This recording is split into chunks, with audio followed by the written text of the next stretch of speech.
क्या आपने कभी जिंदगी में किसी पर इतना भरोसा किया है कि आपको लगा हो कि वो आपकी हर मुश्किल में मदद कर सकते हैं? या फिर जब सब रास्ते बंद हो जाए तो क्या आपने कभी ऐसी ताकत पर विश्वास किया है जो आपको हर मुश्किल से निकाल सकती है? आज हम एक ऐसी ही दिल छू लेने वाली कहानी सुनेंगे, एक ऐसे इंसान की जिसका विश्वास इतना गहरा था कि उसने सीधे भगवान को ही लेटर लिख दिया। नमस्ते दोस्तों, मैं हूँ राहुल रावत और आज हम क्लास 10th इंग्लिश का एक बहुत ही खास चैप्टर पढ़ेंगे जिसका नाम है अ लेटर टू गॉड, जिसे लिखा गया है जी.एल. फोंसेस के द्वारा।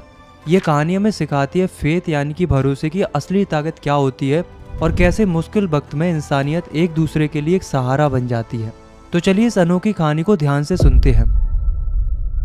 हमारी कहानी का हीरो है लेंचो, एक ईमानदार किसान जो एक छोटी सी पहाड़ी के ऊपर रहता है। उसका घर पूरी घाटी में अकेला था और उसी घर से उसके खेत साफ साफ दिखते थे, जिनमें उसने मक्के यानी कि कॉर्न की फसल उगा रखी थी। खेतों में फूल भी खिले हुए थे जो एक अच्छी फसल का इशारा कर रहे थे। लेंचो को अपने खेत की गहरी समझ थी। हर पेड़ हर पौधा जैसे उसका अपना था। उसे पता था कि अब उसकी फसल को सिर्फ एक चीज की जरूरत है, जो कि है बारिश। चाहे जोर की हो या सिर्फ हल्की सी बूंदाबांदी ही सही, लेकिन बारिश जरूर होनी चाहिए। पूरी सुबह लेंचो आसमान की तरफ देखता रहा, बस इस उम्मीद में कि आज बारिश होगी, खास करके नॉर्थ ईस्ट डायरेक्शन में। हाँ, वही डायरेक्शन जहाँ से अक्सर बारिश आती थी। उसकी पत्नी रात का खाना बना रही थी। लेंचो ने आसमान की तरफ देखा और मुस्कुराते हुए अपनी पत्नी से कहा कि मुझे लगता है कि आज सच में बारिश होगी। पत्नी ने मुस्कुराकर जवाब दिया कि भगवान की मर्जी है। और बाकी कुछ ही देर में बड़ी बड़ी बारिश की बूंदें गिरने लगती हैं। लेंचो की खुशी का ठिकाना ही नहीं था। वो तुरंत बाहर निकल गया, सिर्फ बारिश को महसूस करने के लिए। उसने आसमान की तरफ हाथ फैलाते हुए कहा कि ये बारिश की बूंदें नहीं हैं, ये तो नए सिक्के हैं। बड़ी बूंदें 10 सेंट के सिक्के हैं और छोटी बूंदें 5 सेंट के। उसकी आंखों में एक अच्छी फसल और बेहतर जिंदगी की एक रोशन तस्वीर थी। लेकिन लेंचो की खुशी ज्यादा देर तक नहीं टिक पाई। अचानक से मौसम का मूड बदल गया। बारिश के साथ साथ तेजी से हवा चलने लगी और कुछ ही पलों में बड़े बड़े ओले गिरने लगे। वो ओले बिल्कुल नए चांदी के सिक्कों जैसे चमक रहे थे। बच्चे तो खुशी से उन्हें इकट्ठा करने के लिए तुरंत बाहर दौड़ पड़े। लेंचो के लिए ये कोई खुशी की बात नहीं थी। उसने चिंता भरी नज़र से आसमान की तरफ देखा और दिल ही दिल में सोचा, उम्मीद है ये जल्दी ही रुक जाएगा। लेकिन किस्मत ने उसकी बात नहीं सुनी। ओले गिरते ही रहे। 1 घंटे तक लगातार खेत पर, घर पर, छत पर, आसपास की पहाड़ियों पर और सबसे ज़्यादा उसके मक्के के खेत पर। पूरा खेत सफ़ेद चादर से ढक गया था, जैसे किसी ने नमक बिछा दिया हो। और फिर जब ओले गिरना बंद हुए तो लेंचो के चेहरे पर गहरी मायूसी छा गई। उसकी आंखों के सामने उसका पूरा खेत बर्बाद हो चुका था। मक्के के एक भी पत्ते पर कुछ नहीं बचा था। फूल झड़ चुके थे और सब कुछ मिट्टी में मिल गया था। उसने दर्द भरी आवाज में अपने बच्चों से कहा कि टिड्डी डाल भी शायद इतना बर्बाद नहीं करती जितना ये तूफान कर गया। फिर उसने ठंडी सांस भरी और कहा, इस साल हमें एक दाना भी मक्का नसीब नहीं होगा। खाने के लिए कुछ नहीं बचेगा। वो रात लेंचो के लिए बहुत भारी थी। पूरी रात वो छत के नीचे चुपचाप बैठा रहा, सिर्फ एक ही सोच के साथ कि अब क्या होगा। सारी मेहनत, सारी उम्मीदें एक ही आंधी में बर्बाद हो चुकी थी। लेकिन जब हर तरफ मायूसी छाई हुई थी, तब भी लेंचो के दिल में एक छोटी सी रोशनी जली हुई थी, उम्मीद की रोशनी, जो सिर्फ भगवान से मदद की आस पर टिकी थी। उसने अपने आप से कहा कि कोई भूख से नहीं मरता, क्योंकि भगवान कभी अपने लोगों को अकेला नहीं छोड़ते। लेंचो का अपने भगवान पर बहुत गहरा विश्वास था, इतना गहरा कि उसे पूरा यकीन था कि भगवान सब कुछ देख रहे हैं और वो सब कुछ ठीक कर देंगे। लेंचो एक किसान था जो खेत में काम करता था, पर उसे लिखना भी आता था। अगली सुबह उसने फैसला किया कि वो भगवान को लेटर लिखेगा। उसने लेटर में अपनी पूरी कहानी लिखी। उसने बताया कि कैसे उसकी फसल बर्बाद हो गई है और उसे अब 100 पेसोस की ज़रूरत है। क्यों? ताकि वो अपनी फैमिली को भूख से बचा सके और अगली फसल का इंतजाम कर सके।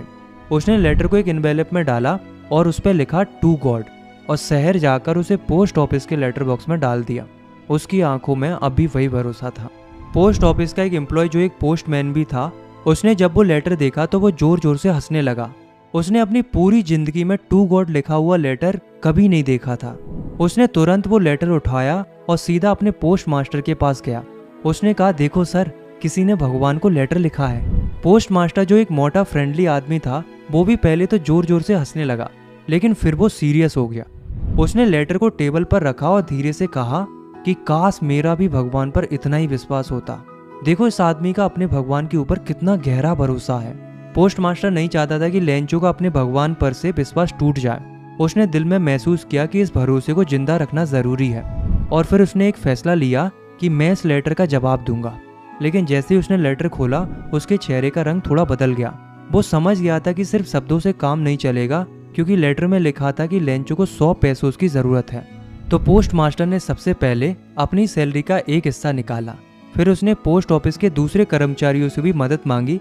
सबसे कहा कि थोड़ा थोड़ा जो हो सके दें। कुछ दोस्तों ने भी हाथ बढ़ाया, जैसे वो किसी चैरिटी का हिस्सा बन रहे हो। सबने मिलकर जितना हो सका इकट्ठा किया, लेकिन अफसोस पूरे 100 पैसों नहीं हो पाए, सिर्फ 70 पैसों से इकट्ठे हो पाए। पोस्ट मास्टर ने वो पैसे एक एनवेलप में केयरफुली रखे और उस पर लिखा टू लेंचो। उसके साथ एक छोटा सा लेटर भी डाला जिसमें सिर्फ एक शब्द लिखा था, जो कि था गॉड, ताकि लेंचो को लगे कि ये पैसे उसके भगवान ने ही भेजे हैं। अगले संडे लेंचो थोड़ा जल्दी पोस्ट ऑफिस पहुंच गया, बस इस उम्मीद में कि शायद उसके लिए कोई लेटर आया हो। पोस्टमैन ने मुस्कुराते हुए खुद उसे लेटर दिया, जबकि पोस्ट मास्टर अपने ऑफिस के अंदर से ही चुपचाप सब कुछ देख रहा था और उस पल का इंतजार कर रहा था जब लेंचो का रिएक्शन सामने आएगा। लेंचो ने लेटर अपने हाथ में लिया और उसके चेहरे पर कोई हैरानी नहीं थी। उसका विश्वास इतना पक्का था कि उसे सब कुछ बिल्कुल एज एक्सपेक्टेड लग रहा था। उसे लग रहा था कि ये लेटर पक्का भगवान ने भेजा है। उसने एनवेलप खोला, पैसे गिने और अचानक उसका चेहरा बदल गया। वो गुस्से में आ गया। उसके मन में एक ही बात थी कि भगवान तो कभी गलती कर ही नहीं सकते, ना ही वो मुझे कम पैसे भेज सकते हैं। लेंचो तुरंत विंडो की तरफ गया, पेपर और इंक ली और गुस्से से लिखने बैठ गया। उसके चेहरे पर साफ साफ दिख रहा था कि वो अंदर से कितना परेशान और नाराज है। उसने तेजी से लेटर लिखा, जैसे हर लफ्ज उसके दिल से निकल रहा हो। जब उसने लेटर लिख दिया तो वो वापस से विंडो पर गया, एक स्टैम्प खरीदा और उसे एनवेलप पर जोर से मुक्का मारकर चिपका दिया, जैसे उस मुक्के में उसका सारा गुस्सा भरा हो। जैसे ही लेंचो ने अपना लेटर बॉक्स में डाला, पोस्ट मास्टर ने तुरंत उसे निकाला और उतनी ही बेचैनी के साथ उसे खोला। लेटर में लिखा था, भगवान, जो पैसे मैंने आपसे मांगे थे उनमें से सिर्फ 70 पैसों ही मुझ तक पहुंचे हैं। बाकी के 30 पैसों भी भेज दीजिए, क्योंकि मुझे उनकी बहुत ज़रूरत है। लेकिन उन्हें मेल से मत भेजना, क्योंकि पोस्ट ऑफिस के एम्प्लॉयज़ अब बंच ऑफ क्रूक्स हैं, यानी कि चोर हैं। लेंचो। और यही थी इस कहानी की सबसे बड़ी आयरनी, यानी कि जिन लोगों ने लेंचो के लिए अपनी मेहनत की कमाई का हिस्सा दिया, मदद की, चैरिटी की, उन्हीं लोगों को लेंचो ने चोर कह दिया था। लेंचो का भगवान पर इतना विश्वास था कि उसने एक पल के लिए भी नहीं सोचा कि शायद भगवान कम पैसे भेज सकते हैं। उसके लिए तो ये साफ था कि अगर कुछ छूटा है तो गलती इंसान की है, भगवान की नहीं। और उसने वो गलती पोस्ट ऑफिस के कर्मचारियों पर डाल दी थी। तो दोस्तों, आ लेटर टू गॉड एक कहानी नहीं है, बल्कि एक ऐसी सीख है जो हमें जीवन की 3 बड़े सबक देती है। पहला, विश्वास की ताकत। लेंचो का अपने भगवान पर विश्वास इतना पक्का था कि उसने एक पल के लिए भी शक नहीं किया। दूसरा, इंसानियत और मदद। पोस्ट मास्टर और उसके साथियों ने बिना किसी मतलब के मदद की, सिर्फ एक अनजान आदमी का भरोसा बनाए रखने के लिए। और तीसरा, आयरनी और गलतफहमी, यानी कि जिन लोगों ने मदद की, लेंचो ने उन्हें ही चोर समझा। ये कहानी हमें सोचने पर मजबूर करती है कि क्या हम भी लेंचो की तरह विश्वास रखते हैं? क्या हम भी पोस्ट मास्टर की तरह किसी की मदद कर सकते हैं? और क्या हम समझ पाते हैं कि हर बात वैसी नहीं होती जैसी हमें दिखाई देती है? शायद इसीलिए ये कहानी दिल को छू जाती है। सिंपल भले ही थी, लेकिन बहुत गहरी थी। अगर आपको ये वीडियो पसंद आई तो आप इस वीडियो को लाइक कर सकते हो और साथ ही इस चैनल को सब्सक्राइब भी कर सकते हो। अगली वीडियो में हम मिलेंगे एक नए चैप्टर के साथ। तब तक के लिए टेक केयर, बाय बाय।